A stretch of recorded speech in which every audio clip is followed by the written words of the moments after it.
भगवत गीता के नाम कुछ पल हर सुबह शाम चैनल में यह अनाम आवाज एक बार फिर आप सबों का स्वागत और अभिनंदन करती है। साथियों, आज आप सबों के बीच प्रस्तुत है भगवत गीता 8वें अध्याय का 9वां तथा 10वां श्लोक।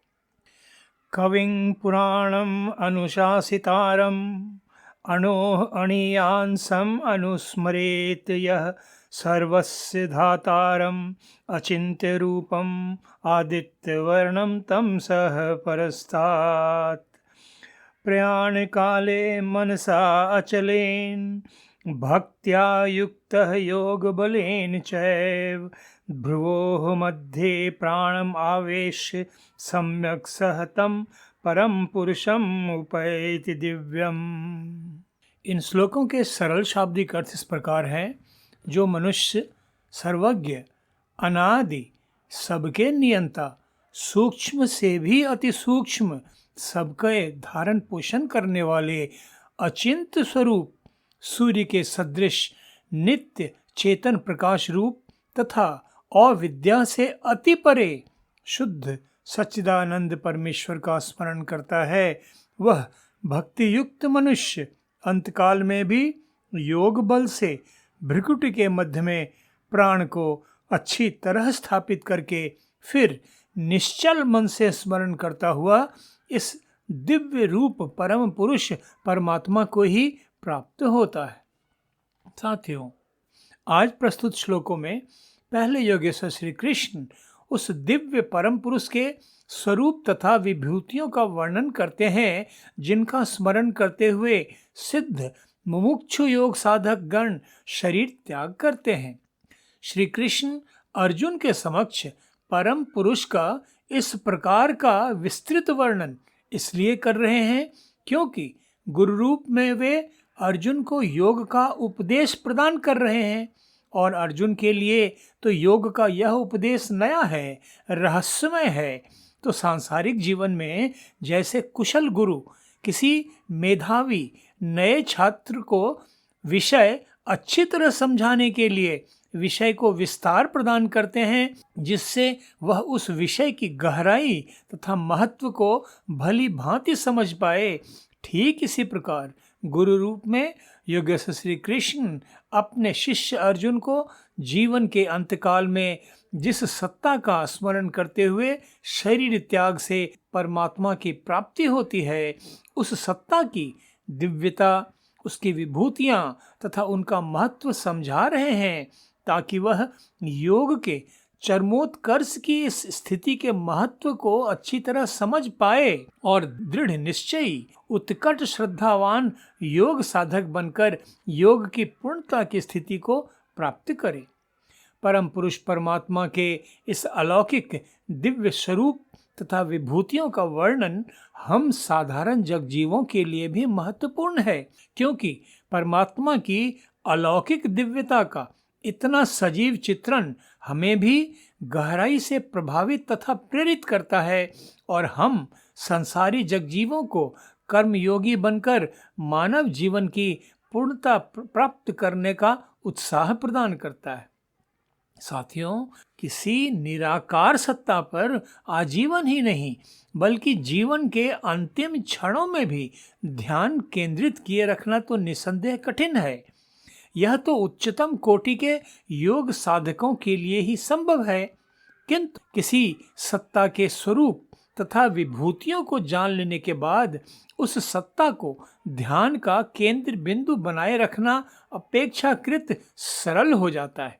यही कारण है कि श्रेष्ठतम गुरु योगेश्वर श्री कृष्ण परम पुरुष सत्ता के स्वरूप तथा विभूतियों का सजीव चित्रण प्रस्तुत करते हुए अर्जुन को बता रहे हैं कि वह परम पुरुष जिसका स्मरण करते हुए सिद्ध योगी जन शरीर त्याग करते हैं, वह तो अविनाशी अनादि परम सत्ता है। उन्हीं की इच्छा शक्ति से समस्त सृष्टि का निर्माण होता है, और वह परम सत्ता इस सृष्टि के कण कण में व्याप्त है। वह सर्वव्यापी सत्ता सर्वज्ञ है, सर्वशक्तिमान है। वह परम सत्ता ही इस समस्त सृष्टि का नियामक भी है, नियंता भी है। उसका स्वरूप सूक्ष्म से भी अति सूक्ष्म है और समस्त सृष्टि के जगजीवों का भरण पोषण भी तो वही परम सत्ता ही करती है। वह परम पुरुष सत्ता इतनी अलौकिक है कि उसे पूर्ण रूप से जान पाना, समझ पाना असंभव ही है।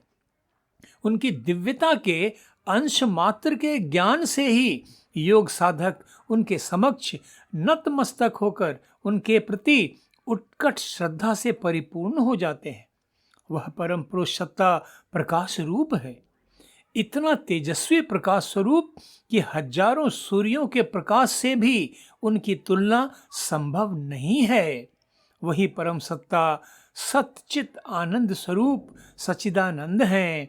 वह परम सत्ता और विद्या से परे है, अर्थात अज्ञानी जन उस सत्ता को न जान सकते हैं न समझ सकते हैं।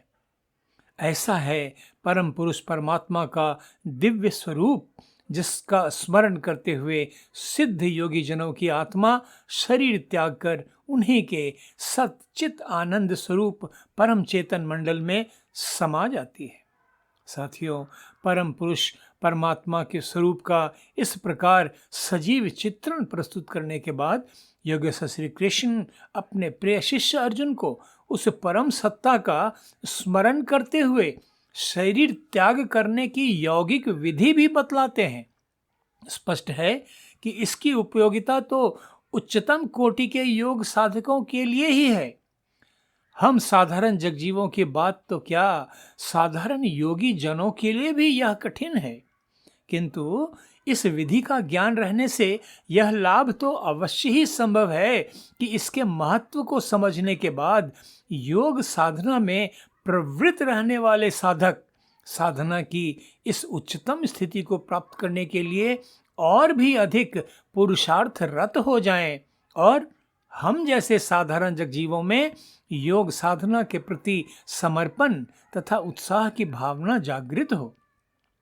योग की इस विधि के वर्णन के क्रम में योगेश्वर श्री कृष्ण ने योग बल शब्द का प्रयोग किया है, अर्थात योग साधना के सतत अभ्यास के द्वारा ही वह बल अर्जित किया जा सकता है जिसके प्रयोग से योग साधक जीवन के अंतकाल में भी अपनी प्राण शक्ति को दोनों भावों के मध्य में अर्थात कुंडलिनी के आज्ञा चक्र में दृढ़ता पूर्वक स्थापित रखते हुए अपनी चेतना को परमात्मा के दिव्य स्वरूप के चिंतन मनन में ही प्रवृत्त किए रख सकता है।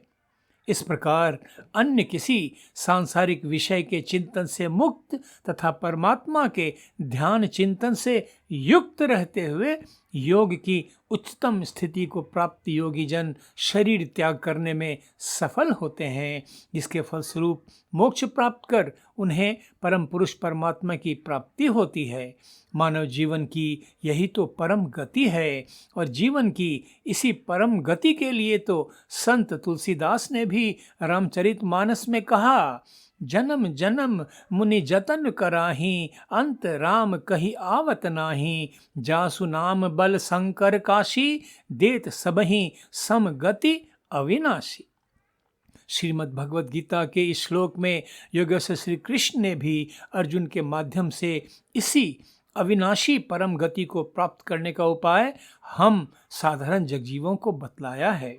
यह मार्ग निसंदेह कठिन है, दुष्कर है, किंतु किसी भी विशिष्ट उपलब्धि का मार्ग कठिन तो होता ही है और यह तो मानव जीवन की दिव्यतम अलौकिक उपलब्धि का उपाय है। आज बस इतना ही। भगवद गीता की इस प्रस्तुति को आप सब लाइक, शेयर तथा सब्सक्राइब कर इस अविनाशी दिव्य विमल ज्ञान के प्रचार प्रसार रूपी पुण्य के भागी बने, इसी विनम्र निवेदन के साथ आज विदा लेता हूँ। अगले श्लोक के अर्थ तथा सरल व्याख्या के साथ शीघ्र ही फिर आप सबों के बीच उपस्थित होऊंगा। तब तक आप सबों के लिए अशेष मंगल कामनाएं। धन्यवाद। नमस्कार।